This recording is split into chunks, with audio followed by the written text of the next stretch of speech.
पुण्यातला सिंहगड रस्त्यावरचा हा अमृतगंगा गृहप्रकल्प।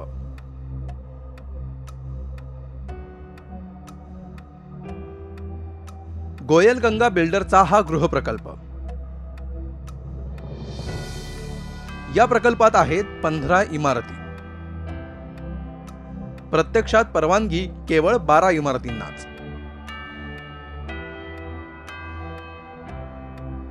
पर्यावरणाच्या नियमांचं उल्लंघन करून अतिरिक्त बांधकाम केल्याची याचिका तानाजी गंभीरे यांनी हरित लवादाकडे केली होती। गंभीरे यांचं म्हणणं ग्राह्य धरत लवादानं बिल्डरला 5 कोटींचा दंड केलाय। एन्व्हायरमेंटल क्लिअरन्स कमी जागेसाठी घेतलेला होता आणि जास्त कन्स्ट्रक्शन केलेलं होतं। त्यानंतर सर्व जे काही नियम वाटी घालून दिलेले असतात एन्व्हायरमेंटल क्लिअरन्स देताना त्याची पायमल्ली केलेली आहे आणि अद्वा कन्स्ट्रक्शन केलेलं आहे। अतिशय जास्त कन्स्ट्रक्शन आहे। PMCचं याच्यामध्ये क्लिअर कट बिल्डरला सपोर्ट करण्याचा रोल राहिलेला आहे बेकायदेशीररित्या। कुठंतरी PMC याला जास्त प्रमाणामध्ये जबाबदार आहे अशा प्रवृत्तींना बढावा द्यायला।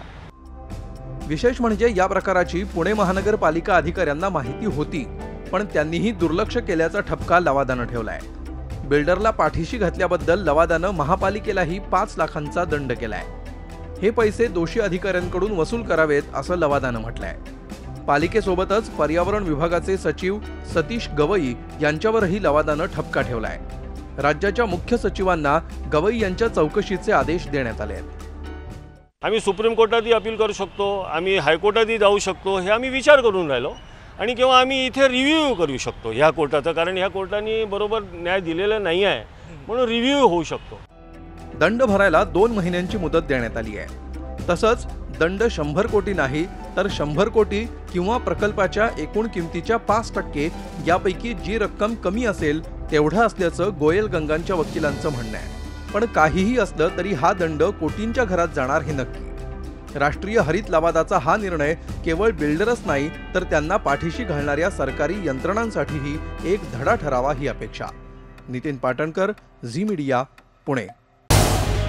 झी 24 तास रहा एक पाऊल पुढे।